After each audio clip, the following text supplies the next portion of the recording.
ಶ್ರೀ ಗುರು ಬಸವಲಿಂಗಾಯ ನಮಃ. ಸರ್ವರಿಗೂ ಶರಣು ಶರಣಾರ್ಥಿ. ಸುಪ್ರಭಾತ ಸಮಯದಲ್ಲಿ ಅರ್ತಿಯಲ್ಲಿ ಲಿಂಗವ ನೆನೆದಡೆ ತಪ್ಪುವವು ಅಪಮೃತ್ಯು ಕಾಲಕರ್ಮಗಳಯ್ಯ. ದೇವ ಪೂಜೆಯ ಮಾಟ ದುರಿತ ಬಂಧನದೋಟ, ಶಂಭು ನಿಮ್ಮಯ ನೋಟ ಹೆರೆಹಿಂಗದ ಕಣ್ಬೇಟ. ಸದಾ ಸನ್ನಿಹಿತನಾಗಿ ಶರಣೆಂಬುದು ನಂಬುವುದು, ಜಂಗಮಾರ್ಚನೆಯ ಮಾಟ ಕೂಡಲ ಸಂಗಮ ದೇವರ ಕೂಡುವ ಕೂಟ. ಇದು ಬಸವಣ್ಣನವರ ಪ್ರಸಿದ್ಧವಾದ ವಚನ.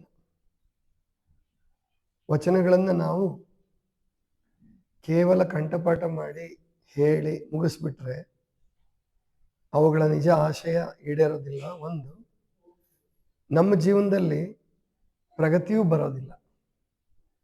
ನಮ್ಮ ಜೀವನದಲ್ಲಿ ಪ್ರಗತಿ ಬರಬೇಕು ಅಂದರೆ ವಚನಗಳನ್ನು ಅಳವಡಿಸ್ಕೊಳ್ಳೋದಕ್ಕೆ ಶುರು ಮಾಡಬೇಕು ನಮ್ಮ ದೈನಂದಿನ ಜೀವನದಲ್ಲಿ. ಇದು ನಮ್ಮ ಜೀವನದಲ್ಲಿ ಅಳವಡಿಸ್ಕೊಳ್ಬೇಕಾದಂತಹ ವಚನ. ಸುಪ್ರಭಾತ ಸಮಯದಲ್ಲಿ ಅರ್ತಿಯಲ್ಲಿ ಲಿಂಗವ ನೆನೆದಡೆ. ಸುಪ್ರಭಾತ ಸಮಯ ಅಂದ್ರೆ ಗೊತ್ತು ನಿಮಗೆಲ್ಲ, ಯಾವಾಗ? ಬೆಳಗಿನ ಸಮಯ. ಅರ್ತಿಯಲ್ಲಿ ಪ್ರೀತಿಯಿಂದ ಲಿಂಗವ ನೆನೆದಡೆ, ಲಿಂಗವನ್ನ ಸ್ಮರಣೆ ಮಾಡಿದರೆ, ಪೂಜೆ ಮಾಡಿದರೆ ತಪ್ಪುವವು ಅಪಮೃತ್ಯು ಕಾಲಕರ್ಮಗಳಯ್ಯ. ಅಪಮೃತ್ಯುವನ್ನು ತಪ್ಪಿಸ್ಕೊಳ್ಬಹುದು ಅಂತ ಹೇಳ್ತಾನೆ.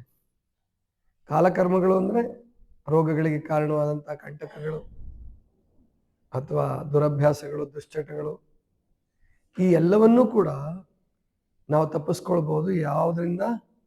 ಬೆಳಗಿನ ವೇಳೆಯಲ್ಲಿ ಬೇಗ ಎದ್ದು ಪೂಜೆ ಮಾಡೋದ್ರಿಂದ ಅಂತ ಹೇಳ್ತಾರೆ. ಈಗಿನ ಬಹಳ ಜನ ವೈದ್ಯರುಗಳು, ಬಹಳ ಜನ ಸಾಧಕರು, ಸಾಧನೆ ಬಗ್ಗೆ ಹೇಳೋರು, ಪ್ರಕೃತಿ ಚಿಕಿತ್ಸಕರು ನಿಮಗೆಲ್ಲ ಸುಮ್ಮನೆ ಹೇಳ್ತಾರೆ ಬೆಳಿಗ್ಗೆ ಬೇಗ ಎದ್ದೇಳಿ ಅಂತ. ಆದರೆ ಅದೇ ಮೊದಲನೇ ಆದ್ಯತೆ ಅಂತ ಹೇಳೋದಿಲ್ಲ. ಹೇಳಬೇಕು, ಮಾಡಬೇಕು. ನೀವು ಎಷ್ಟೇ ಉಪವಾಸ ಮಾಡಿ, ಎಷ್ಟೇ ಯೋಗ ಮಾಡ್ತೀನಿ ಅಂದರೂ ಕೂಡ 6 ಗಂಟೆಗೆ ಹೇಳೋದು, 7 ಗಂಟೆಗೆ ಹೇಳೋದು, 8 ಗಂಟೆಗೆ ಹೇಳೋದು, ರಾತ್ರಿ ಬೇಗ ಮಲ್ಕೊಳ್ಳೋಂಗಿಲ್ಲ, ಆಮೇಲಿಂದ ರಾತ್ರಿ ಊಟ ಬಿಡದೆ ಹೋದರೆ ನೀವು ಯಾವ ಕಾರಣಕ್ಕೂ ಆರೋಗ್ಯ ಪಡ್ಕೊಳಕ್ಕಾಗಲ್ಲ. ಮಾತ್ರೆಗಳನ್ನು ತೆಗೆದುಕೊಂಡು, ಆಪರೇಷನ್ ಮಾಡಿಸ್ಕೊಂಡು, ಇನ್ಸುಲಿನ್ ಚುಚ್ಕೊಂಡು ಇದರಿಂದ ನೀವು ಬದುಕಬಹುದಷ್ಟೇ, ಆರೋಗ್ಯಪೂರ್ಣವಾಗಲ್ಲ. ಆರೋಗ್ಯದಿಂದ ಬದುಕಕ್ಕೆ ಸಾಧ್ಯ ಇಲ್ಲ. ಆರೋಗ್ಯದಿಂದ ಬದುಕಬೇಕು, ನಾವು ಔಷಧಿ ಮುಕ್ತರಾಗಿ ಬದುಕಬೇಕು, ರಾಸಾಯನಿಕ ಔಷಧಿಗಳು ತಗೋಬಾರದು ಅಂದರೆ ಬೆಳಗ್ಗೆ ಬೇಗ ಎದ್ದೇಳಲೇಬೇಕು. ನಡೆಯುತ್ತೆ, ಎದ್ರು ನಡೆಯುತ್ತೆ, ಎಳ್ದಿದ್ರು ನಡೆಯುತ್ತೆ ಅಂತ ಹೇಳ್ಬೋದು ನಾವು. ಎಲ್ಲಿ ತನಕ ನೀವು ನಿಮ್ಮ ದುಡ್ಡು ಬರೋ ತನಕ, ನಮ್ಮ ಚಿಕಿತ್ಸಾಲಯದಲ್ಲಿ ಇರೋ ತನಕ. ಆದ್ರೆ ಸತ್ಯ ಸಂಗತಿ ಇದಲ್ಲ. ನೀವು ಆಚರಣೆ ಮಾಡದೆ ಹೋದ್ರೆ ನೀವು ತಾತ್ಕಾಲಿಕವಾಗಿ ಇರೋವರೆಗೂ ಒಂಚೂರು ಆರಾಮ ಅನಿಸ್ತದೆ, ಇಲ್ಲಿಂದ ಹೋದಿ ಕೆಲವು ದಿವಸ ಸ್ವಲ್ಪ ಆರಾಮ ಅನಿಸ್ತದೆ. ಆಮೇಲೆ ನಿಮಗೆ ಈ ಕಡೆ ಇಲ್ಲಿ ಬರೋಕ್ಕೂ ಮನ್ಸಾಗಲ್ಲ. ಎಷ್ಟೋ ಜನರಿಗೆ 4, 5 ವರ್ಷ, 6 ವರ್ಷ, 10 ವರ್ಷ ಬಂದಿಲ್ಲ, ಕೆಲವರು 12 ವರ್ಷ, 15 ವರ್ಷ ಬಂದಿಲ್ಲ, ಇನ್ನು ಕೆಲವರು ಈ ಕಡೆ ತಲೆ ಹಾಕೋ ಮಲಗಿಲ್ಲ. ಬಂದು ಹೋಗಿದ್ದಾರೆ, ಚಿಕಿತ್ಸೆ ಮಾಡ್ಕೊಂಡಿದ್ದಾರೆ, ಉಪವಾಸ ಇದ್ದಾರೆ, ಆ ಆನಂದವನ್ನು ಅನುಭವಿಸಿದಾರೆ. ಅವರು ಎಷ್ಟು ಖುಷಿಯಾಗಿದ್ದು ರೀ, ಮಾತ್ರೆ ಬಿಟ್ಟಿದ್ವಿ, ಎಲ್ಲ ಚಲೋ ಇತ್ತು. ಆದ್ರೆ ಯಾವಾಗ್ಲೂ ಅದು ಮಾಡೋಕ್ಕಾಗತ್ತೇನ್ರಿ ಅಂತ ಕೇಳ್ತಾವ. ಯಾವಾಗ್ಲೂ ಮಾಡೋಕ್ಕಾಗಲ್ಲ ಅಂದ್ರೆ ನಿಮ್ಗೆ ಆರೋಗ್ಯ ಸಿಕ್ಕಲ್ಲ. ಇಷ್ಟೇ ವ್ಯತ್ಯಾಸ.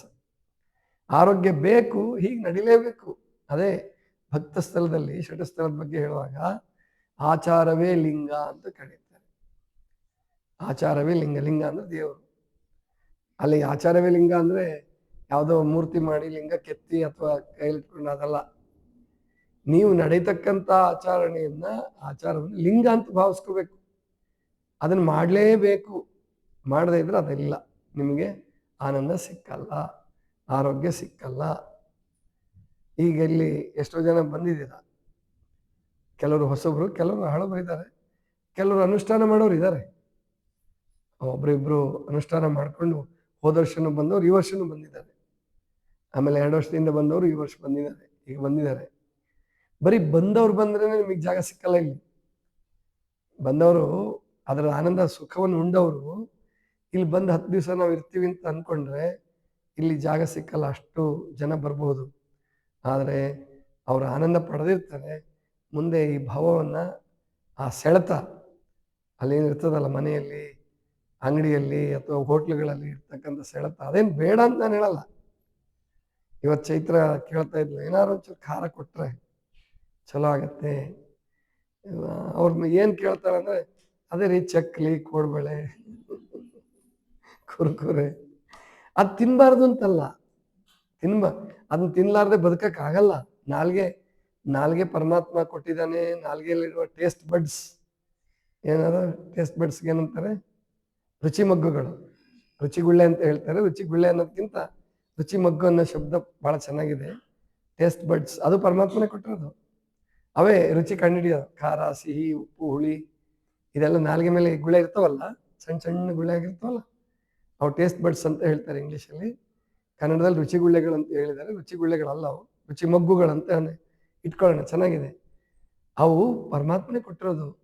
ಆಮೇಲೆ ಎಣ್ಣೆ ಕಾಳುಗಳು ಬೆಳಿತೀರಿ, ಅದು ಪರಮಾತ್ಮನ ಸೃಷ್ಟಿನೇ. ಅಕ್ಕಿ ಇದೆ, ಗೋಧಿ ಇದೆ, ಸಿಹಿ ಮಾಡಬೇಕು, ಖಾರ ಮಾಡಬೇಕು, ತಪ್ಪೇನಲ್ಲ. ಆದರೆ ಆರೋಗ್ಯ ಚೆನ್ನಾಗಿ ಇಟ್ಕೊಂಡು ತಿನ್ನಿ. ಒಂದ್ಸಾರಿ ಈಗ ನಾಳೆ ಚೈತ್ರಂಗೆ ಕೊಟ್ಬಿಡೋಣ, ಏನು ಚಕ್ಲಿ ತಿನ್ಬೇಕು, ತಿನ್ಬಿಡವ ನೋಡೋಣ. ಮರುವ ಹೊತ್ತಿಗೆ ಆಕೆಗೆ ಕಷ್ಟ ಆಗತ್ತೆ. ಅಯ್ಯೋ ತಡ್ಕೊಳಕ್ಕಾಗಲ್ಲ, ಜೀರ್ಣ ಆಗಲಿ, ಎದೆಲೆ ಕೂತ್ಬಿಟ್ಟಿದೆ ಅಂತ. ಅವಾಗ ಬಿಡಂಗಾದ್ರೆ 3 ತಿಂಗಳು ಬಿಟ್ಬಿಡೋದು. 3 ತಿಂಗಳು ನೀವು ಸಹಿಸ್ಕೊಂಡ್ರೆ ಆಮೇಲೆ ವರ್ಷಾನ್ಗಟ್ಲೆ ತಿನ್ನಿ, ತೊಂದರೆ ಇಲ್ಲ. ಅದು ಹಬ್ಬ ಮಾಡೋದು, ಹಬ್ಬಗಳಿರೋದೇ ದೇವ್ರನ್ನ ಹೊಲ್ಸಕ್ಕಲ್ಲ ಹಬ್ಬ ಇರೋದು. ಯಾವ ಹಬ್ಬದಿಂದನೂ ದೇವರೇನು ಒಲಿಯಲ್ಲ. ದೇವ್ರ ಒಲಮೆ ಮಾಡ್ಕೊಳ್ಳೋದು ಅದು ಬೇರೆನೇ.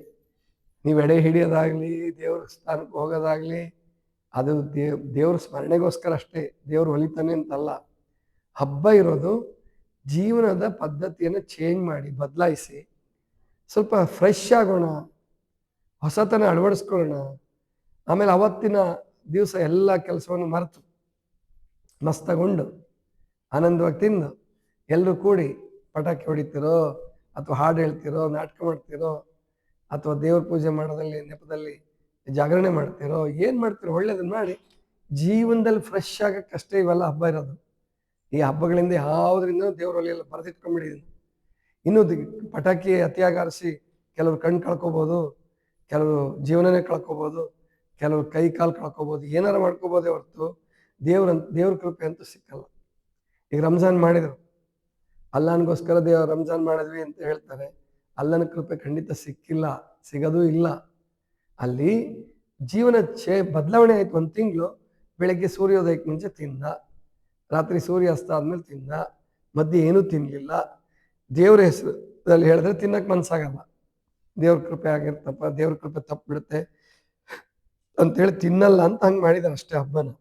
ಆದರೆ ದೇವ್ರ ಒಲಮೆ ಅದು ಇಷ್ಟು ಸಣ್ಣ ಪುಟ್ಟದಕ್ಕೆಲ್ಲ ದೇವ್ರ ಒಲಮೆ ಅಥವಾ ಅವಕೃಪೆ, ದೇವರ ಕೃಪೆಯೂ ಅಲ್ಲ, ದೇವರ ಅವರ ಕೃಪೆಯೂ ಅಲ್ಲ. ನೀವು ಹಬ್ಬ ಮಾಡೋದು ಬಿಟ್ಟರೆ ದೇವ್ರ ಕೃಪೆ ತಪ್ಪೋಯ್ತು, ಅವಕೃಪೆ ಆಯಿತು ಅಂತಲೂ ಭಾವಿಸ್ಕೋಬೇಡಿ. ಹಬ್ಬ ಬಿಟ್ಟರೆ ಅವಕೃಪೆನೂ ಆಗಲ್ಲ, ಹಬ್ಬ ಮಾಡಿದ್ರೆ ಕೃಪೆನೂ ಆಗಲ್ಲ.